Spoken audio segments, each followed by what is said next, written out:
Hey guys, welcome back to my channel. इस video में मैं आपके साथ शेयर करूंगी बीएड सेकेंड ईयर का paper first educational administration management and environmental education का जो मोस्ट इम्पॉर्टेंट और एक्सपेक्टेड टॉपिक है, शैक्षिक प्रशासन के प्रकार।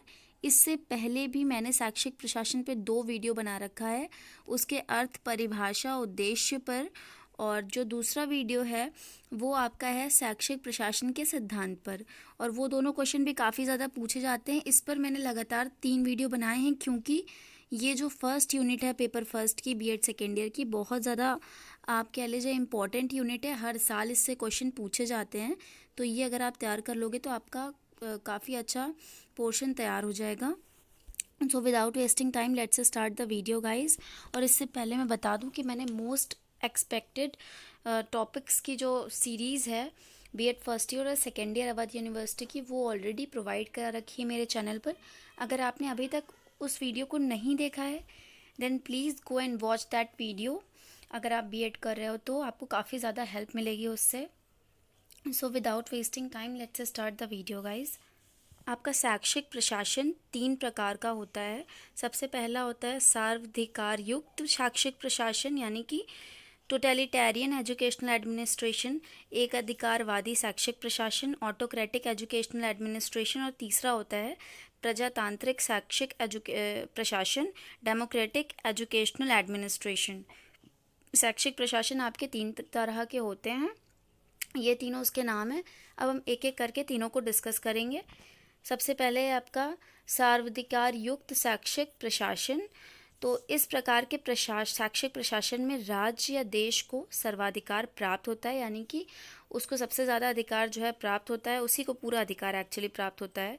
राज्य शैक्षिक नियम पाठ्यक्रमों का निर्धारण देश हित को ध्यान में रखकर करता है। इसमें बालक के अधिकार सीमित होते हैं, यानी कि जो राज्य होता है, जो शैक्षिक प्रशासन में जो भी प्रशासक होगा वो ही सारे नियम, जो भी पाठ्यक्रम है उसका निर्धारण वही करेगा। देश के हित को देखते हुए किसी पर्सनल किसी बच्चे के ग्रोथ को देखकर वो चीज़ें नहीं की जाएंगी। जो पूरे स्कूल के लिए जो चीज़ हेल्पफुल रहेगी या जो देश के लिए हेल्पफुल रहेगा, उसके अकॉर्डिंग जो सिलेबस है वही बनेगा, उसी के अकॉर्डिंग जो रूल्स होंगे वो बनेंगे। और इसमें जो होते हैं, इस वजह से बालक के जो अधिकार होते हैं वो सीमित होते हैं। दूसरा है राष्ट्र की सामूहिक आवश्यकता के अनुसार शिक्षा की व्यवस्था और उसका नियोजन किया जाता है। इसमें छात्र अपनी शिक्षा का स्वयं निर्णय नहीं ले सकता। चीन और रूस जैसे देशों में इस प्रकार की व्यवस्था है, यानी कि जो राष्ट्र की जो सामूहिक जो भी आवश्यकता है उसी के अनुसार जो है शिक्षा की व्यवस्था होगी। और छात्र खुद से स्वयं के लिए कोई निर्णय नहीं ले सकता। जिस तरीके से जो भी पाठ्यक्रम बनाया जाएगा वो उसे पढ़ना पड़ेगा। और इस तरीके का जो शासन है वो कहाँ, चीन और रूस में आपको देखने को मिलेगा। इस प्रशासन का उद्देश्य शोषण मुक्त, भ्रष्टाचार मुक्त, समता पर आधारित समाज का निर्माण करना है। लेकिन व्यवहारिक तौर पर देखा जाए तो ऐसा हो नहीं पाता है, क्योंकि जो भी सत्ताधारी होता है, जो आपका प्रशासन में जो भी आपका प्रवक्ता होता है, वो अपने लाभ के लिए जो भी दूसरे वर्ग के लोग हैं उनके अधिकारों का वो हनन करता है। तो ये था सर्वाधिकार युक्त शैक्षिक प्रशासन। अब इसके जो विशेषताएं हैं, कैरेक्टरिस्टिक्स, वो देख लेते हैं। सबसे पहली है कि सभी के लिए उपलब्ध तथा निःशुल्क शिक्षा। सभी के लिए शिक्षा उपलब्ध होगी, हर बच्चे को प्राप्त होगी और निःशुल्क शिक्षा मिलेगी। सभी स्थानों पर एक समान उपलब्ध एवं अनिवार्य, यानी कि सभी स्थानों पर, चाहे वो कोई भी स्थान हो, वहाँ पर एक समान उपलब्ध होगी। ऐसा नहीं कि जो उच्च वर्ग के लोग हैं, निम्न वर्ग के लोग हैं, उनके लिए डिफरेंट, ऐसा कुछ नहीं है। एक समान शिक्षा होगी। और शिक्षा का उद्देश्य सामाजिक एकता, समता तथा संस्कृति का विकास होगा। शिक्षा का क्या उद्देश्य होगा कि सामाजिक एकता हो आ सके, देश में समता और संस्कृति का विकास वो कर सके। और धर्म एवं रुचि का कोई स्थान इस ऐसी शिक्षा प्रणाली में नहीं होती है, ऐसे शिक्षा प्रशासन में। इसके गुण क्या क्या हैं कि राष्ट्र का हित इसमें सर्वोपरि होने के कारण राज्य शिक्षा पर अधिक ध्यान देता है, क्योंकि सब कुछ राज्य के हित के अनुसार ही जो भी शिक्षा के नियम है वो बनाए जाते हैं। तो इस तरीके से राज्य जो प्रशासन होगा, शैक्षिक प्रशासन, उसकी जिम्मेदारी बनती है कि वो शिक्षा पर अधिक ध्यान दे और हर बच्चे तक शिक्षा पहुँचाई जाए। फिर दूसरा है आपका देश के हितों के अनुरूप नागरिकों का निर्माण करना, यानी कि अब ऐसे नागरिक का ही निर्माण होगा ऐसी शिक्षा से जैसा वो एग्जैक्टली चाहते हैं उसी के अकॉर्डिंग वो सिलेबस रखेंगे, सब कुछ उसी के अकॉर्डिंग है, तो वैसे ही लोग आएंगे बनेंगे जिस तरीके की आप उन्हें शिक्षा देंगे। तो इससे क्या होगा, देश के हित में ही कार्य होगा।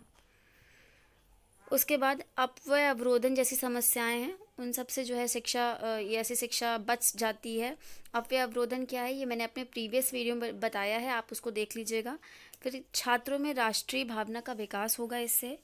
उसके बाद इसके दोष क्या हैं कि बालक और राष्ट्र का एकांगी विकास होता है, यानी कि बालक और राष्ट्र दोनों का एकांगी विकास होगा, सर्वांगीण विकास नहीं होगा, क्योंकि पर्टिकुलरली किसी बच्चे को लेकर ध्यान नहीं दिया जा रहा है। राज्य जो भी राष्ट्र की जो भी आवश्यकता है उसके अनुसार बच्चों का विकास किया जा रहा है। बालक के स्वतंत्र व्यक्तित्व का विकास नहीं हो पाता है। तो ये था आपका पहला जो आपका प्रकार है। फिर दूसरा प्रकार है आपका एकाधिकारवादी शैक्षिक प्रशासन, ऑटोक्रेटिक एजुकेशनल एडमिनिस्ट्रेशन। तो एकाधिकार शैक्षिक प्रशासन सत्ता को सर्वोच्च स्थान प्राप्त करता है या कराता है। बालक या नागरिकों का जो है गौड़ स्थान होता है, यानी कि जो जो भी शासन सत्ता है उसको जो है सर्वोच्च स्थान प्राप्त होगा, जो भी चीज़ें वो करेगा वही मानी जाएंगी। और जो नागरिक हैं, जो बालक है, उनको गौड़ स्थान दिया जाता है, उनको एक तरह से उनके अकॉर्डिंग सारी चीज़ें नहीं होंगी। जो शासन सत्ता में है, जो शासन सत्ता में है आपका, उसकी बातें मानी जाएंगी। उसके बाद प्रशासन के कार्य प्रशासक की इच्छा, नीति और निर्णय के अनुसार होते हैं। जो भी कार्य होंगे वो सब जो है प्रशासक की इच्छा और नीति के अनुसार ही होंगे। नागरिकों का इससे कोई लेना देना नहीं होगा, जो प्रशासक चाहेगा वही चीज़ें होंगी। प्रशासन द्वारा जबरदस्ती राष्ट्र प्रेम, व्यक्ति पूजा को थोपा भी जाता है ऐसे शैक्षिक प्रशासन में, और इसमें व्यक्तिगत जो विकास होता है उस पर बिल्कुल भी ध्यान नहीं दिया जाता है। इसकी विशेषता क्या है कि देश के विकास को प्रमुख स्थान सैद्धांतिक रूप से प्राप्त होता है। इससे देश का विकास अधिकतम होता है, क्योंकि एक ही इंसान है, उसी को सारी जो पावर्स हैं उसी को मिली हुई हैं, तो वो और उसको देश के हित में ही वो चीज़ें कर रहा है, या इनकेस नहीं कर रहा, वो अपने लिए चीज़ों को कर रहा है, तो भी मतलब इससे जो सत्ता में होगा वो ज़्यादातर तो देश के हित के लिए ही सोचेगा। लेकिन इनकेस वो नहीं सोचता है तो ये तो आपका एक व्यवहारिक रूप हो गया कि व्यवहारिक रूप में ऐसी चीज़ें नहीं होती हैं। लेकिन अगर एक आइडियल सिचुएशन मानी जाए तो उसमें जो भी प्रशासक होगा वो देश हित की ही सोच के निर्णय लेगा।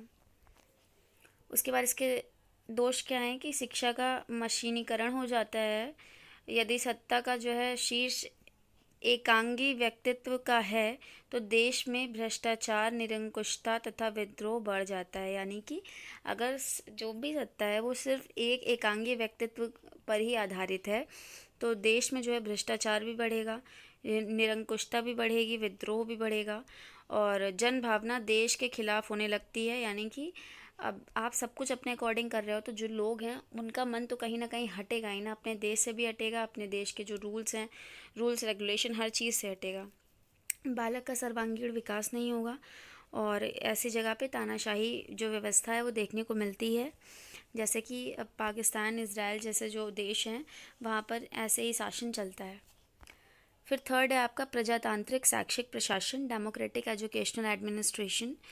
तो डेमोक्रेटिक एजुकेशनल एडमिनिस्ट्रेशन राष्ट्रीय एवं बालक या व्यक्तित्व सभी के विकास को महत्व प्रदान किया करता है, और ऐसा प्रशासन लोकतंत्रात्मक देशों में पाया जाता है जैसे कि इंडिया। यह प्रशासन व्यक्ति की स्वतंत्रता, धर्म निरपेक्षता, समाजवाद, आदर्श, सद्भाव, प्रेम सभी के विकास पर ध्यान देता है। यानी कि ये एक इस तरह का प्रशासन है जिसमें बालक का भी विकास होता है, राष्ट्र का भी होता है, और जो भी पर्टिकुलर व्यक्ति है सभी का विकास होता है इसमें, और ये जो है लोकतंत्रात्मक देशों में पाया जाता है। ऐसे प्रशासन में व्यक्ति को स्वतंत्रता होती है, धर्म निष्पक्षता और समाजवाद, आदर्श, सद्भाव, प्रेम, इन सभी चीज़ों का विकास कराया जाता है व्यक्तित्व मतलब बच्चों के व्यक्तित्व में।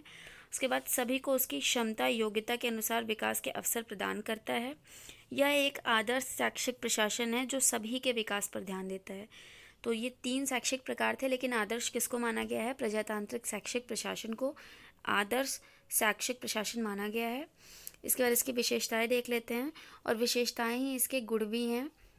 पहला है शिक्षा में स्वतंत्र रूप से सबको अपनी योग्यता, क्षमता को विकसित करने के अवसर मिलते हैं इस शैक्षिक प्रशासन में। और बालक के व्यक्तिगत विकास की को प्रमुखता इसमें दी जाती है। यानी कि बालक अपनी रुचि के अकॉर्डिंग भी जो चीज़ें हैं उनको वो पढ़ सकते हैं, अपने व्यक्तित्व का विकास कर सकते हैं। और टीचर्स को भी आज़ादी होती है कि वो बच्चे के व्यक्तित्व का वो पूरी तरीके से विकास करें। उसके बाद शिक्षा प्रशासन देश काल, परंपरा, संस्कृति, तत्कालीन आवश्यकता आदि को ध्यान में रखकर किया जाता है। ऐसा जो शिक्षा प्रशासन है वो हर चीज़ को देखकर जो भी हमारे देश की आवश्यकता है, जो हमारी संस्कृति है, जो परंपरा है, उन सभी चीज़ों को ध्यान में रखकर किया जाता है। सिर्फ ऐसा नहीं कि सिर्फ देश के लिए, देश की क्या आवश्यकता है उसी के अकॉर्डिंग सारी चीज़ें होंगी। हर चीज़ को ध्यान में रखकर जो शिक्षा प्रशासन है वो कार्य करता है। यह देश की शासन सत्ता, व्यक्तिगत भिन्नता को समान रूप से सम्मान देता है। पाठ्यक्रम शिक्षण विधियाँ लचीली होती हैं। लचीली होने का अर्थ है कि जो पाठ्यक्रम है, अगर कोई चेंजेस हमारे जो बच्चे हैं, स्टूडेंट्स हैं, या फिर हमारे देश के लिए कोई पाठ्यक्रम में कोई बदलाव की ज़रूरत है तो वो बदलाव ज़रूर किए जाएंगे। ऐसा नहीं है कि हम रूढ़िवादिता पर टिके रहेंगे कि हम इसके आगे कुछ बढ़ेंगे नहीं। लचीलापन होना चाहिए। सभी की संतुष्टि इसकी प्रमुख विशेषता है, इसलिए स्वतंत्र देश के लिए यह सबसे बेहतर व्यवस्था मानी गई है। इसके बाद देख लेते हैं इसके दोष के बारे में। सबसे पहला है कि देश के समग्र विकास की गति मंद हो जाती है। इसमें क्या होता है कि क्योंकि अब हर चीज़ पे हम ध्यान दे रहे हैं, सिर्फ देश की तरफ ही हमारा ध्यान नहीं, हमारा बच्चों के व्यक्तित्व, पूरे जो सर्वांगीण विकास है उस पर भी ध्यान है।